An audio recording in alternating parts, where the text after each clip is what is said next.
बिस्मिल्लाहिर्रहमानिर्रहीम। अस्सलाम वालेकुम। जैकब न्यूज़ सां मां आहियां आबिद अली मंगरियो। पेश आहिनि हिन वक्त जूं हेडलाइन। सुल्तानकोट में 12 वरनि जो नीगर करंट लॻण सबबि फौत।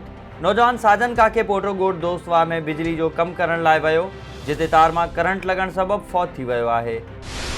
गढ़ी में JUI पारां वधंदड़ बदअमनी ख़िलाफ़ एहतजाज। सब डिवीज़न गढ़ी में वधंदड़ बदअमनी ख़िलाफ़ JUI पारां मुफ्ती अब्दुल शकूर खोसो, कारी इनायतुल्लाह महर, मौलवी रियास उमरो ऐं ॿियनि जी अॻवानी में गढ़ी ठुल रोड ते एहतजाजी मुज़ाहिरो करे धरणो हयो वियो। अॻवाननि चिताव ॾींदे चयो त बदअमनी ते ज़ाब्तो न आयो त SSP ऑफिस आॾो धरणो हयो वेंदो।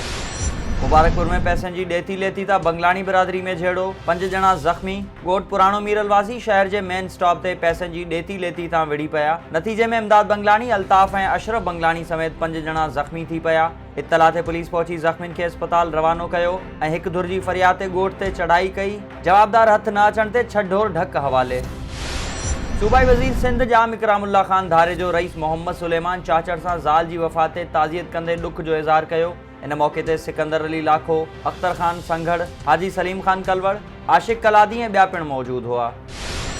ॾहरकी में ॻोठाणे जो पुलिस ऐं बासरनि ख़िलाफ़ एहतजाज। ॻोठ फैज़ मोहम्मद पिताफ़ी वासी दाहींदे चयो आहे त SHO ॾहरकी सदोरो लाशारी, रियाज सीलरो, अब्दुल रज़ाक भट्टी, तवक्कल कोराई ऐं ॿियनि मुंहिंजे भाइरनि ख़िलाफ़ ऋण ॿारे ॾिनो आहे। मां उन्हनि जे ज़ुल्मनि ख़िलाफ़ सेशन कोर्ट घोटकी में पेटिशन दाख़िल कराई आहे त हाणे उहे असांजी जान जा दुश्मन बणिजी विया आहिनि। तहफ़ुज़ फ़राहम करे इंसाफ़ कयो वञे।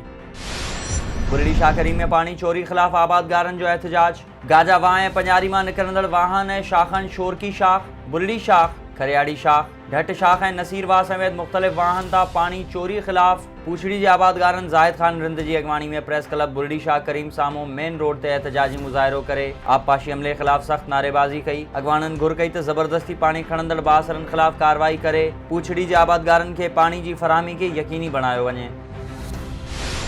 बडाणी ऐं ॾहरकी में इरफान जतोई जे क़त्ल ख़िलाफ़ एहतजाज कया विया। बडाणी में SUP जे कारकुननि मज़हर अली चाचड़, राशिद हुसैन भुट्टो, अहमद अली छिजण, शादोस चाचड़ ऐं ॿियनि जी अॻवानी में SUP ऑफिस खां प्रेस क्लब ताईं इरफान जतोई जे क़त्ल ख़िलाफ़ रैली कढी वई। ॾहरकी में इरफान जतोई जे क़त्ल ख़िलाफ़ सिंध यूथ एक्शन कमेटी जे सॾ ते नसरुल्लाह कलादी, अयाज़ ख़ान शर, मीर हसन लाशारी ऐं ॿियनि जी अॻवानी में रैली कढी वई। अॻवाननि ख़िताब कंदे चयो त सिंध यूनिवर्सिटी जे शागिर्द इरफान जतोई खे 3 हफ़्ता अॻु खंभे SSP इरफान साम्हूं फुल फ्राई कयो आहे, जंहिंजी सख़्त लफ़्ज़नि में मज़म्मत कयूं था ऐं SSP ख़िलाफ़ कार्रवाई जी घुर कयूं था। पटियारी में STP जो मरकज़ी अॻवान जी ज़मीन ते कब्ज़े ख़िलाफ़ एहतजाज। मरकज़ी इंफॉर्मेशन सेक्रेटरी मोहम्मद अली अबड़ो जी ज़मीन ते कब्ज़े ख़िलाफ़ STP पारां रसूल बख्श सोलंगी, मिसरी लड़को, लियाकत सातो ऐं ॿियनि जी अॻवानी में एहतजाज कयो वियो। अॻवाननि घुर कई त मरकज़ी अॻवान जी ज़मीन तां कब्ज़ो ख़तमु करायो वञे।